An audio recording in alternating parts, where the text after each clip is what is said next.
qu'elle arrête de booker des films. Et, Sauf si c'est ce qu'elle veut faire de ça sa va, vie. si c'est pour faire des Fast and Furious numéro 18, faire Mission Impossible 48, et je Ouais, sais c'est pas, vrai, enfin, ouais, c'est on est pas, d'accord. ça va, elle fait juste des Bah, elle va apparitions. faire sinon une Et carrière à Expendables. comment elle s'appelle Gina Carano, non comment... Ouais, Gina Carano, C'est ça. exactement. Bah, C'est- qui elle aussi est de la salle de Jackson. Ouais, mais c'est pas non plus une carrière flamboyante. Non, c'est des carrières à la Je Randy parle Couture, carrière, en fait. ouais, carrière de ciné, hein, je parle pas de Oui, c'est carrière ça. Mais de le problème, c'est que sportive. les anciens combattants, c'est vachement dur pour eux De se entre réinventer. guillemets, non, ouais, c'est de se réinventer, de sortir de l'image du combattant. Regarde Randy Couture, dans quel rôle il est employé aujourd'hui. Si Chuck Liddell il apparaît au cinéma, c'est pour jouer Chuck Liddell dans Entourage. Ouais, c'est ça. C'est pas pour jouer. Enfin, c'est dur. Avec la crête et le tatouage qu'il a, Ouais, tu vas pas lui vendre un intellectuel des années 40 avec des lunettes, genre psychanalyste à la Woody Allen sur son transat. Non, ça va pas le faire. C'est compliqué. Je suis entièrement d'accord. Bon, bah, je crois qu'on a à peu près tout dit sur le thème Ronda, sur la partie 3. On peut attaquer la partie 4, qui est la partie news. Ouais. Et on terminera par les pronostics sur l'UFC Fight Night 82. On y reviendra tout à l'heure. Donc Alors, vas-y, je te laisse. Au niveau des news, donc comme on disait tout à l'heure, ça a été officiel de la part de Sage Northcutt et Tariq Safieddine, ils rejoignent à plein temps Tristar Gym. Donc maintenant, ils ont une grosse équipe parce qu'il y a Aubin Mercier. La salle Warren qui se trouve à McDonald. Montréal, hein, la salle de Feras Zahabi, on l'a déjà dit tout à l'heure. Exactement. Grosse salle. Enfin, maintenant, j'ai l'impression que tu es en train d'arriver, tu sais, dans un temps où tu as le côté Dwayne Ludwig, Muscle Farm, Alpha Male, a.k.a. Enfin, Alpha Male avec Uriah Faber, a.k.a. avec Cormier, Kirin et tout. Rockhold. T'as une super ligue. Partout où tu vas, en fait, t'as que des gros. C'est quasiment un championnat, c'est génial. Ouais, c'est ça. T'as plus maintenant de. T'as des clubs, les salles, de c'est des- mecs qui ce sont- s'entraînent- ouais, ce sont le des seul clubs, qui mais- s'entraîne quasiment seul. Il va faire sa salle bientôt aussi. Il l'a annoncé. C'est Tony Ferguson, qui est un bon combattant. Et lui n'a pas de coach. C'est connu depuis des années. Il le fait tout seul. Mais Il en va fait, picorer à droite à gauche les trucs qui l'intéressent. ouais, je crois même qu'il se fait lui-même son vrai camp d'entraînement. Il se le prépare comme si c'était lui-même son head coach. Mais c'est vachement intéressant, je trouve, le dessin qui est en train de prendre la carte des États-Unis. En fait, quand tu vois tous les camps qui sont disposés et tous les combattants où ils sont disséminés, en fait. Ouais. Ils commencent vraiment à être regroupés entre eux. De temps en temps, ils vont faire des tours un petit peu dans d'autres camps pour voir ce qui se passe et leur manière d'apprendre, comme Benavidez qui a été à Jackson alors qu'il a fait un mail, et puis il allait voir aussi un peu chez Dwayne Ludwig, l'entraîneur de TJ Dillashaw. Ouais. Mais bon, voilà en tout cas pour les nouvelles sur les entre guillemets transferts de salles, même si c'est pas des transferts. Hein. Ouais. Comme on l'a dit aussi tout à l'heure, John Jones annonce en light heavyweight qu'il lui reste 3 combats. A priori, après voilà, l'avenir peut changer. Mais ce serait donc Dana quoi, pour White, plus elle peut tard lui dire monter autre chose. en poids lourd, ce serait Ouais, ça lui, en tout cas, sauf si l'UFC ne veut pas, mais idéalement, il veut faire Cormier, Johnson et terminer sur Gustafsson. Après, peut-être qu'il y aura des rematchs ou qu'il perd un titre et qu'il est obligé de recombattre pour le reprendre. On ne sait jamais ce que l'avenir nous réserve. Mais lui, idéalement, dans sa tête, c'est 3 victoires et merci, au revoir à la catégorie. Et alors là, et toi et moi, on va en revenir un petit peu parce qu'on en parlait tout à l'heure, la grosse actualité, c'est le Bellator. Parce qu'on est dans une période à l'UFC où il y a beaucoup de free agents, donc Ouais. les combattants arrivent au terme de leur contrat. Et donc sont dans le cas Matt Mitrione, Overeem pour les poids lourds, Benson Anderson qui vient de signer lui officiellement pour le Bellator. Ouais. On a même une date pour son premier combat qui va être directement pour le titre des welterweight face à Koreshkov. Excusez-moi si j'ai un peu massacré le nom. Ouais. Ce sera le 22 avril. Donc premier combat directement pour le titre. Derrière, il y a Sterling. Sa question, elle n'est pas réglée. Il est toujours sans contrat. Mhm. Attention, Bellator, ils en font beaucoup. Ils peuvent avoir d'autres Bah, combattants qui viennent voir un peu le marché. C'est Quoi. impératif pour eux de signer Overeem. Selon moi, c'est vraiment le free agent qui doivent signer. Ils ont dit, enfin le président en tout cas a dit que S'ils veulent sa survivre. priorité absolue, c'était Benson Anderson. Et il l'a eu. Il le voulait absolument. Ils ont dit que par Chris Leben, a priori, il ne serait pas intéressé. Parce que Chris Leben sort de prison. Ouais, Il n'est pas encore a priori, on ne sait pas s'il est de retour ou pas de retour. Ouais. Donc je sais pas toi comment tu commences à voir le Bellator, mais moi j'avoue que là mon regard il est en train de changer. Bah, ils ont quelques combattants intéressants. Ça reste la division 2. Hein. Si tu compares ça à l'UFC, ça reste moins intéressant. Non, clairement. D'un niveau moins élevé. Mais pour la première fois tu te dis tiens je vais aller voir Benson Anderson. Voilà, il y a des 22 combattants. avril je sais ce que je fais Il y quoi. a des combattants qui commencent à arriver. Faut suivre, je suis d'accord, faut suivre.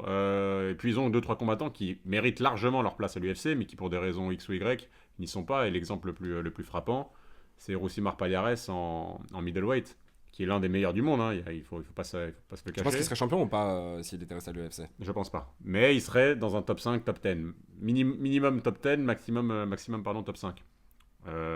Rousimar Palhares, c'est le combattant qui qui pousse un peu trop loin ses soumissions là. Vous irez voir aussi sur. Bah, en fait, il casse les articulations. Voilà, Il la poke personne va beaucoup les taper. yeux. Et puis il va. Continue. Il va continuer les 2-3 secondes et à ce niveau-là de pression et ce niveau-là Et de non risque, seulement il de risque continue, pour les mais articulations. il poke énormément. Il a été Et en sanctionné plus, là, pour le dernier combat qu'il a fait, pour lequel il a été suspendu au Bellator après avoir été exclu de l'UFC, ouais, il avait mis je ne sais combien de doigts dans les yeux de son adversaire. Donc c'est un combattant un petit peu malsain, mais c'est un excellent combattant. C'est pas pour autant que c'est un mauvais combattant. C'est une mauvaise personne, mais c'est pas un mauvais combattant. Et, loin de là. Donc il y a des gens Non, qui on sont... l'avait vu dans Frères de Sport avec Lizarazu quand il avait été au Brésil. Il rendait visite justement parce qu'il s'entraîne dans la salle de José Aldo de Nogueira. Ouais. Des frères Nogueira. Et Nogueira, justement, José Aldo, je crois. Non, José Aldo s'entraîne ailleurs, je crois. Mais en tout cas, Rosimar Palares s'entraîne dans la salle des frères Nogueira. Tu le voyais, c'est un mec plutôt cool à la base. Après, quand j'ai dit mauvaise personne, ouais, je me non, suis c'est dans enflammé, l'intérieur. mais- Non, mais je suis À d'accord avec l'intérieur toi. d'une cage, À quoi, l'intérieur du ring, c'est un malade. Mais de Ouais. toute façon, tu vois sa tête, tu t'attends à un repris de justice. Hein, tu t'attends pas à autre chose. C'est Quoi. clair. Et donc, ouais, ils ont des combattants performants au Bellator. Ils en ont quelques-uns. Mais c'est à suivre, ouais. L'affaire tous les free agents, là, les agents libres, on va voir ce que ça donne. On est encore loin de voir une ligue qui va concurrencer l'UFC, mais c'est à suivre. Non, mais il picore, quoi. Voilà, à droite à gauche, ils prennent 2-3 gars. L'avant-dernière news, c'est Conor McGregor qui s'est déclaré être bientôt au Hall of Fame de l'UFC. Voilà, ça c'est juste pour le plaisir. Ça fait toujours du bien.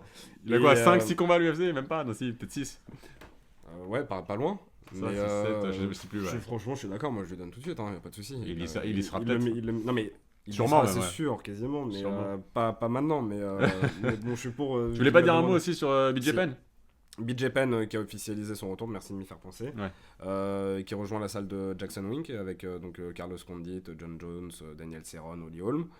Il se prépare, normalement il est dit qu'il va affronter, alors on sait pas encore qui, lui il avait chauffé un combattant, je suis désolé, là le nom m'échappe, ça m'en reviendra plus tard, mais il avait call out un combattant, Nicky Lenz. Lenz, exactement, ouais, bien vu. Nick Lenz, visiblement, n'a pas accepté. Ils n'ont pas encore annoncé l'UFC le combattant qu'il allait avoir. J'ai envie de le voir contre un combattant assez moyen pour un peu essayer de voir à quel niveau est BJ Penn quand il revient. Là, il est revenu pour 2 mois, visiblement. Il est là pour au moins un an. Mais justement, qu'il se grille pas parce que ça fait assez longtemps qu'il n'a pas combattu, qu'il revienne pas tout de suite contre un top combattant, c'est vraiment trop risqué. Surtout que son dernier combat, on a vu dans quel état il était, c'était pas. Ouais, mais surtout qu'en plus, là, il va normalement être sur la carte de Conor McGregor le 5 mars. Ah ouais?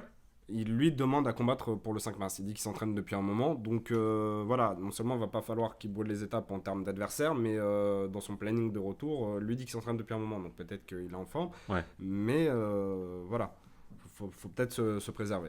Ok, donc il y avait un dernier truc dont tu voulais parler avant les l'UFC 2, le jeu qui va sortir le 17 mars, je crois, en France, et c'est le 15 mars aux États-Unis. Là, il y a la version bêta qui est sortie cette semaine, et en fait, je conseille à tout le monde d'aller regarder les vidéos de Rampage Jackson et de Mickey Mouse, Demetrius Johnson qui joue. Mickey Mouse, ouais. On les voit jouer.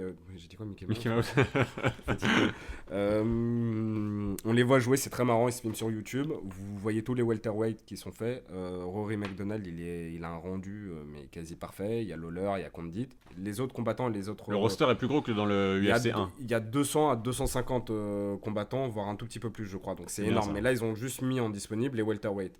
Ce qui est très intéressant en fait, c'est que moi qui avais l'ancienne version, le jeu est quasiment pas sorti depuis 2 ans en fait. On était en attente depuis 2 ans, 1 an et demi d'un jeu. Et ce qui est génial en fait là, c'est que EA l'a fait rentrer véritablement, d'après ce que j'ai vu, dans la catégorie des jeux EA, c'est-à-dire qu'en FIFA aujourd'hui, tu as Ultimate Team. Comme ouais. Là, ils ont. Alors, je sais pas s'ils l'ont appelé Ultimate Fighter, je veux pas dire de bêtises, mais je sais que tu as le concept en tout cas de l'Ultimate Team qui est applicable à l'Ultimate Fighter entre guillemets.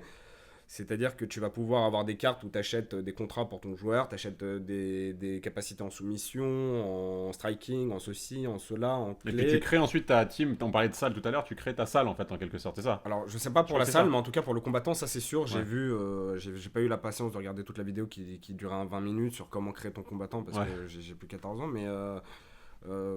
ils ont pris le temps d'agrandir, comme tu as dit, le roster. Il est à 250, donc il y a un vrai fond. Moi j'étais frustré par exemple, j'adorais Uriah Hall et Kelvin Gastelum de The Ultimate Fighter, ils y étaient pas. Le jeu était super bien, mais il y avait un petit manque. Il y avait un manque de fond, de ressources, il n'y avait pas assez de combattants. Ouais. Donc là, ce qui est génial, c'est que je pense qu'on va y jouer pendant des heures. C'est On va terrible geeker. pour notre vie, mais on va être Oui, geeké vraiment, il y a et, une refonte en plus du système au sol, un peu de tout ce qui est. ouais, ils ont parce que Tout ce c'était qui est très dur de jujitsu, tout ce qui est. réussir à mettre une soumission. En tout cas, si tu passais pas des heures dans le jeu et tout, et que t'étais pas Ouais, déjà très bon techniquement au jeu lui-même, c'était pas évident. tu mettais pas de soumission en général. Ouais. Tu terminais toujours ton combat en KO ou à la décision, mais t'allais pas à la soumission. Donc là, c'est intéressant, ils ont offert cette possibilité. Ah, bah c'est cool. Donc voilà pour l'UFC, soyez patients, ça va arriver bientôt. Et là, moi j'ai les combats, je vais les faire de moment, on va faire les pronos et je vais les noter comme ça au moins on va savoir qui a vrai, qui a On verra. faux la semaine prochaine. Alors Artem Lobov contre Alex White, juste pour le placer rapidement, Artem Lobov c'est le sparring partner de Conor McGregor, il a terminé finaliste du dernier Ultimate Fighter coaché par Conor McGregor. Il est tombé face à Ryan Hall qui est un spécialiste de Jiu-Jitsu, notamment avec une prise, il se jette dans les pieds, il fait une espèce de prise de serpent où il retourne la jambe et l'articulation. Donc Artem Lobov qui est un pur striker qui baisse, enfin qui n'a pas de garde, Ouais. il est les bras ballants et il va juste mettre d'énormes coups de poing et il met KO les adversaires. C'était frustrant de le voir en finale parce qu'il n'a pas pu du tout proposer son registre à lui. Il est tombé voilà, sur quelqu'un qui est habitué au grand game. Donc là, il va Ouais. affronter Alex White. Donc moi, je me prononce en premier. Ou tu Vas-y, prononces en vas-y, on va premier. faire un coup chacun. Moi, j'ai Artem Lobov. Ouais, moi aussi, ouais. Russian Hammer, c'est un surnom Ok. pareil, moi je... moi, je suis avec lui. Quelqu'un que t'aimes beaucoup, McPile contre Sean Spencer. Hmm, Mike Pyle. Ouais, je te suis. Hein, là, c'est pas marrant si on est d'accord tout le temps. Ouais. Joseph On aurait dû les Benavidez écrire, contre en fait. Zach Makowski. Ah, Benavides. Bah ouais, mais bon là malheureusement, ok on est encore d'accord. Ovin Saint-Preux contre Rafael Cavalcante. OSP, là, ces derniers temps, je sais pas, je le sens pas trop, mais il est un peu déçu sur ces 2-3 derniers combats. Ouais, je reste quand même, ouais, allez, team Haïti. Je suis Ok. avec OSP, ouais. Moi je suis sur Cavalcante. Roy Nelson contre Jared Rochat. Roy Nelson, il faut aussi qu'il arrête. C'est comme. Je peux plus Roy Nelson, il est trop loin dans son Il est délire. enceinte. Ah, il est trop loin dans le délire. Mais Roy Nelson, je suis. Non, là, je peux plus. Jared Rochat. Ouais, non, Bon, alors, il, moi... il est anti-sportif. Non, moi j'ai Roy Nelson à la Roy victoire, Nelson. mais juste j'en ai marre de le voir quoi. Ah, S'il peut aller au Bellator, ça m'arrange pas. Quoi. Voilà. Non, mais même à un moment donné, il faudrait que Dana White lui dise t'as pris suffisamment de raclés, tu peux avoir des dommages cérébraux qui vont arriver, genre merci, prends ta retraite. Ça suffit. Non, mais tu sais, pour vraiment Ouais, le puisque c'est un protéger, combattant qui était génial. Hein. Il a a un vraiment knockout pris des power, il est super intéressant à voir combattre. Il se passe toujours des trucs avec lui, mais là, Pour c'est le moment, trop on a rare. que. Donc il y a 3 combats où on est d'accord et 2 combats où on n'est pas d'accord. Et enfin, ensuite, sur le Johnny main Hendricks, event. Steven Thompson. Alors là, on peut les présenter un petit peu. Ouais. Comme ça, les gens, au moins, ils auront les éléments. C'est un combat très important pour les deux, surtout pour Hendrick, Ouais. j'ai envie de dire. Alors, Hendricks, c'est quelqu'un qui est extrêmement sérieux dans son palmarès. Il a battu Condit, il a battu Lawler. C'est d'ailleurs le dernier à avoir battu Lawler. Depuis, tu as l'impression que Lawler, il est juste imbattable. Tu peux lui mettre n'importe qui. Ouais, il va finir par remporter la décision. Voilà, il a perdu face à GSP. Ouais. Et il a perdu aussi une Il fois. a perdu alors par qu'il avait rapport quand même à- fait un super combat, ouais. Ouais. Et il a perdu face à Lawler.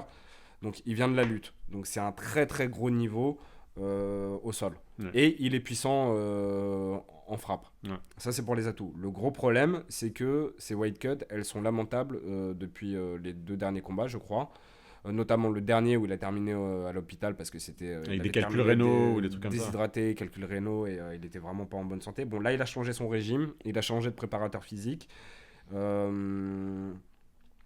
C'est exactement le combattant opposé de Thompson. Ouais. C'est un peu, en fait, C'est un super match-up. Thompson, c'est qu'on dit en très légèrement moins fort, c'est-à-dire que c'est quelqu'un qui a Peut-être un peu plus athlétique, mais un peu moins. plus athlétique, mais il a une base de kickboxing, il est très élégant, il est fluide, il est facile, il est beau à voir Ouais. combattre, il est agréable. Il est moins puissant que Condit, mais peut-être un peu plus athlétique, ouais. Euh, Il est moins fort que Condit, même, on peut dire. Et bon, il a fait venir un coach, Matt Miller, qui est canadien, il l'a fait venir du Canada, qui est à peu près dans les gabarits de Hendricks. Ouais. C'est le seul combat, moi, où j'avoue, je suis absolument dans l'inconnu. C'est-à-dire que la logique voudrait que ce soit Hendricks au palmarès parce qu'il il a battu des vrais noms dans le domaine. Mais Thompson, justement, il a affronté Ellenberger, qui est un lutteur un peu à l'image de Hendricks, Hendricks, ouais. avec justement une bonne force en frappe. Et il a réussi à le paralyser complètement. Alors, c'est ce qu'on a dit, Ellenberger, il affronte aussi des gros calibres et il est dans une perte de vitesse en ce moment.